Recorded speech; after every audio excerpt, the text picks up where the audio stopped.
Welcome to Roleplaying History, the podcast where we explore the history of role-playing games. I'm Wayne Davis, and I'll be your guide for today's tour.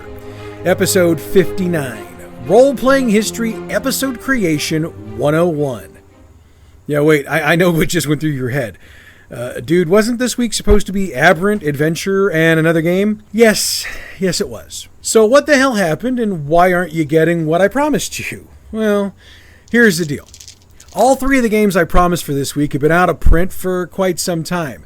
What that means is that getting information on them is not an easy thing. If you think I'm kidding, head over to Wikipedia and check out the entries for Aberrant Adventure. Pretty short entries there, pretty thin on the information, and that just means there hasn't been a whole lot of folks editing them.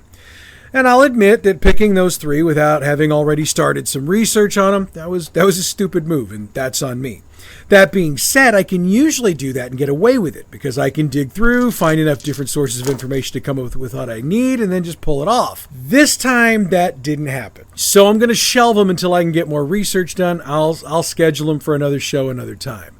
But since I missed an episode a couple of weeks ago, I knew I couldn't just not do something this week. The fun with having to do that is I realized I was having this issue on Wednesday, which is usually the day I'm proofreading what I've already written so I can record the show that night.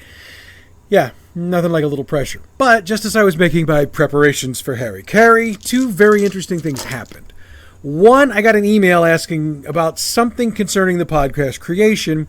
And then two, I got involved in a discussion on Twitter about writer's block. Not being the type of person who looks a gift horse in the mouth, I decided that if we were going to pivot, let's take care of two pieces of business at the same time and address both of these, which allows us to have a usable episode for the podcast. Now, the email question comes from Philip in San Jose, California, and it's what goes into my creative process for the show.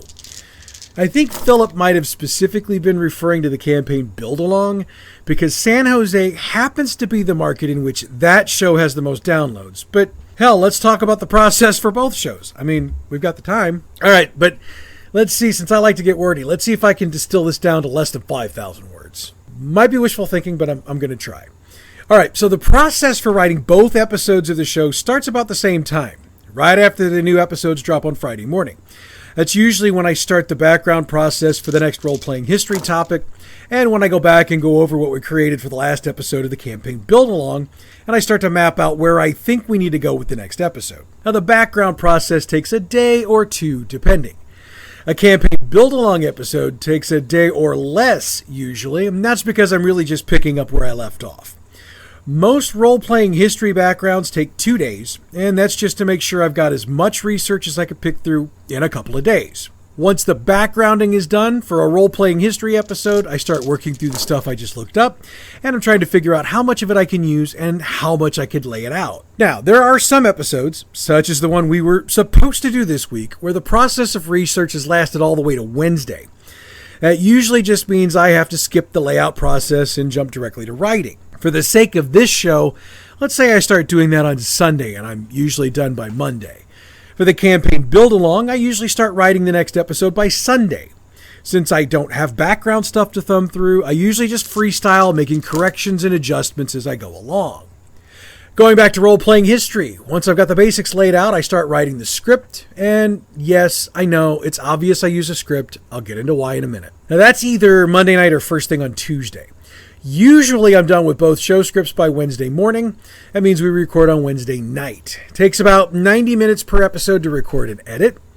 And the episodes get uploaded to their respective podcast companies on Thursday morning with the time releases calculated. Both shows release on Friday morning at midnight Central Time, and we start this whole process over again. So let's break down some of the process, and I'll address a few more questions that I get from time to time. When it comes to the research for role-playing history, I've been asked on more than one occasion where I start when I'm researching. Wikipedia.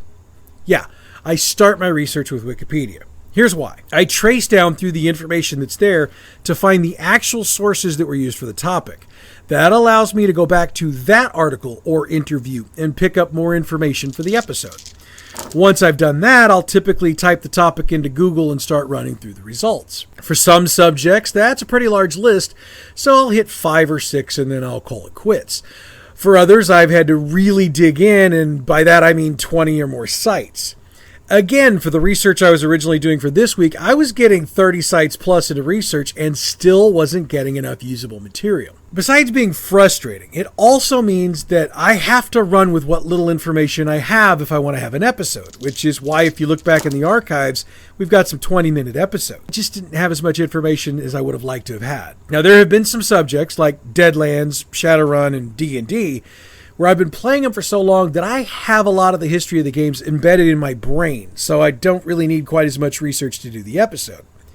So that's why it takes as long or as short as it does to research. And I have to admit that I frequently needed most of the week to get my research done, which is why episodes of Role-Playing History have been late on more than one occasion over the past year. Since the campaign build-along doesn't really require research, I tend to just start writing the show. Gives me a distraction from my research for role-playing history, and the research gives me something to go back to when I hit a wall while writing role-playing history.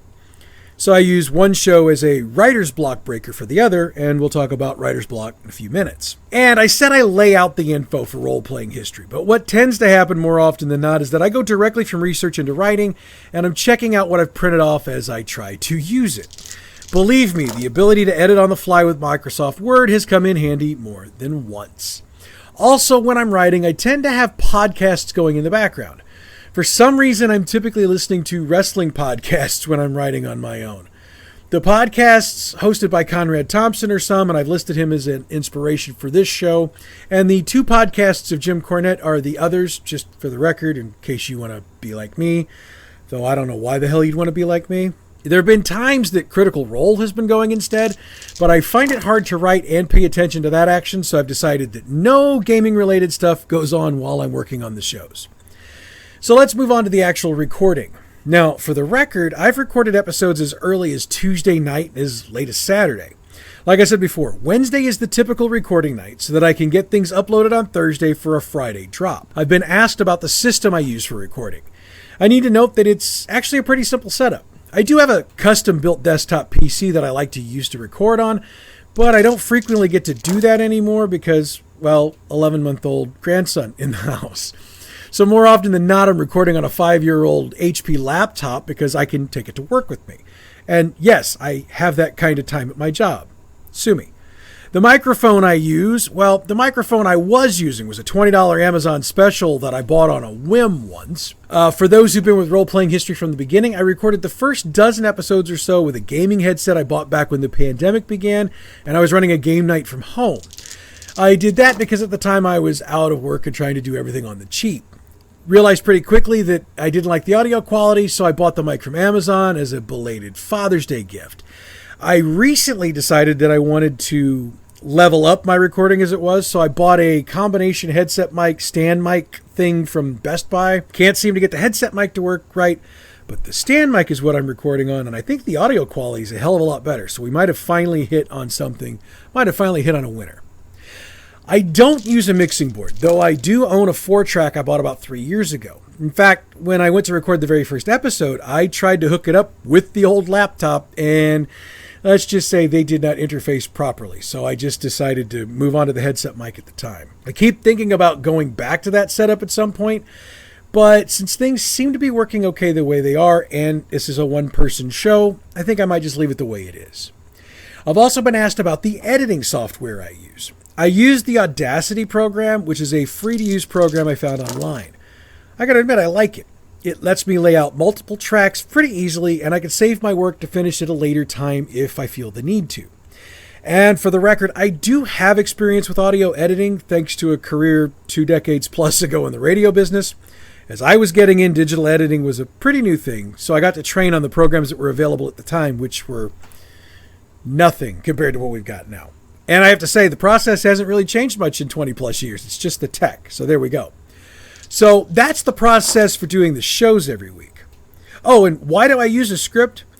Well, I've tried recording episodes with just bullet points. And when I go back to edit, I realize I'm just really wandering all over the place because I'm thinking of things all over the place. It's really scattershot. And also, I have to use a script because freestyle doesn't work. If you go back into the Role-Playing History archives, back to... It was the very first special episode we did when I was doing it on gaming terms. I freestyled that. So if you want an example of why I need a script, that episode is living frickin' proof. All right, so let me put my 2 cents worth in about writer's block as it applies to GMs. I mean, it's happened to all of us at least once, and if it hasn't happened to you yet in creating your game, it will at some point. In my case, I've been running a great deal of my own game off the cuff for so long, I haven't had to work up much new stuff.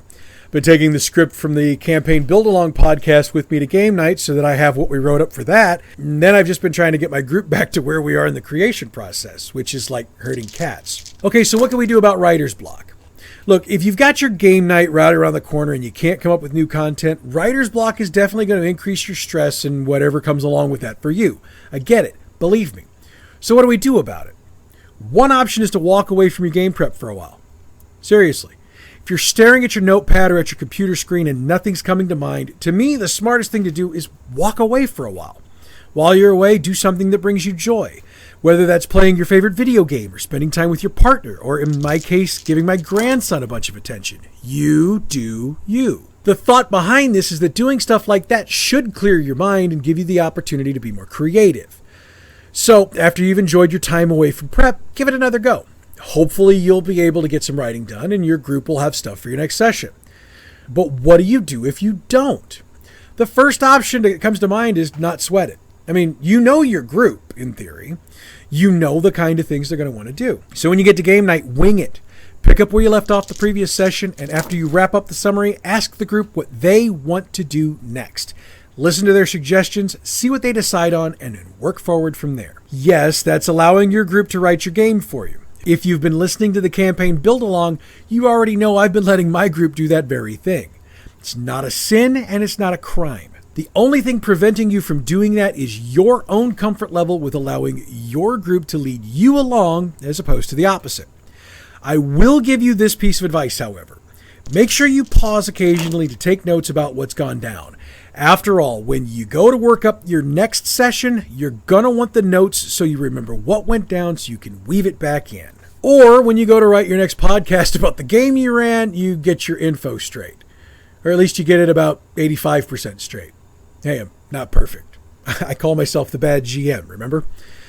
If running off the cuff's not your thing, you've still got your options for game night. You could run a module or something for a different system or for the system you're using but with different characters.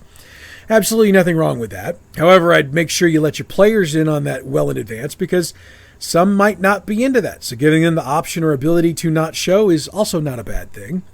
A variation on this is that if you've got someone in your group who's been wanting to run something for the group, maybe let them run for a session or two. I mean, this means you're going to have to shelve your game for a bit, but maybe what you need is the opportunity to really rest your brain and just play. Plus, it brings a breath of fresh air and enthusiasm to the GM's chair, and that is contagious. At present, the first option would work for my group, but the second one doesn't because at this point, I'm basically the all-time GM, and while Gabe's run a bit, and Scott has as well, I wouldn't put either one of them in the spot to come up with something on just a couple of days' notice. So for me, it's either off the cuff or run something else for a bit. But I also know this. If I switch games, I'm going to wind up abandoning the one I was playing. I know how I am. I know I'll start getting into the new game, and the next thing I know, my group will be asking me when we'll get back to the one I, quote, put on hold for a week or two, end quote. So maybe a module, but I think I'd need to stick with the game system just because. You, on the other hand, probably won't have the same issues I did. All right, let's say for a moment that none of these options appeal to you. What then? Make it a board game, card game, or movie night. I mean, if you're still wanting to get together as a group, pull out the board games or card games. That being said, if you're like my group, there are certain games you cannot play because of certain members of your group. And for mine, I'm thinking Monopoly with Jim. I'm not doing that again because it's not worth a friendship over. Just saying. Movie night wouldn't be a bad idea, but again, make it something the group as a whole can get behind. I mean, just because you like your dubbed anime flicks does not mean the whole group necessarily would. So try to take that into account.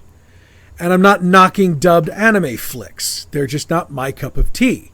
But if they're yours, that's cool. And again, this would be something you'd want to put out there in advance because the group needs to know to not bring their game stuff for the night. Unless you decide to do some sort of video game night or something. Plus, it gives a chance for folks to bring food they might not bring on a regular game night because it's too messy. Of course, if none of these options are for you, there's always the option to call off game night for the night. I hate doing that.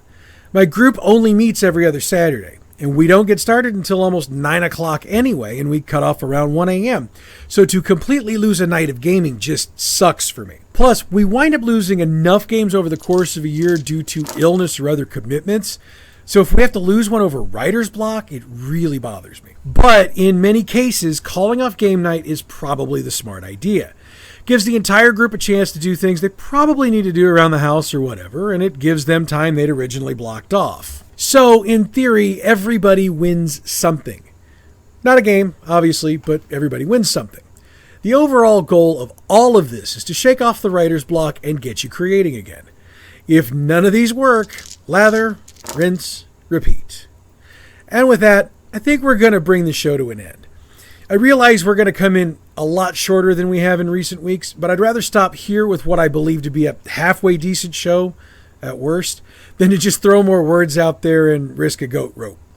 Google that if you're curious why I said it. Next week, we're going to cover cyberpunk and tunnels and trolls.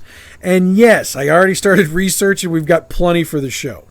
This should be interesting, and I can promise that is going to be the episode. I've had multiple folks reach out to me on social media to ask about the YouTube exclusive we did last week on Adventures in ADHD, and I was asked if that was going to be available in podcast form.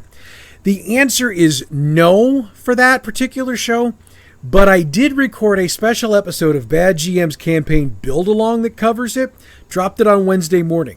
So check out the archives of Bad GM's campaign Build-Along if you're interested. And due to the response we got, the folks at Awfully Queer Heroes are offering you the chance to get your PDF of Adventures in ADHD for 1/3 off for 1 week. If you're interested, hit me up on Twitter and I will share the link with you. And I am already working up some more YouTube exclusives since I've finally gotten all the particulars of getting Bad GM Productions set up. Now I've got the time to record more stuff, in theory. So if you're already not a subscriber, head over to YouTube, look up the Bad GM Productions channel, click on the subscribe button, and click on the bell so you get alerts when I drop new shit. The music we use for this show comes from Pixabay.com. Check them out for license-free, royalty-free music for your next project. Roleplaying History is a production of Bad GM Productions. Follow us on Twitter at BadGMP, YouTube Bad GM Productions, and you can email us at badgmproductions@gmail.com. Next week, we deep dive cyberpunk and tunnels and trolls. But that's next week. Until then, I'm Wayne Davis, and your Roleplaying History.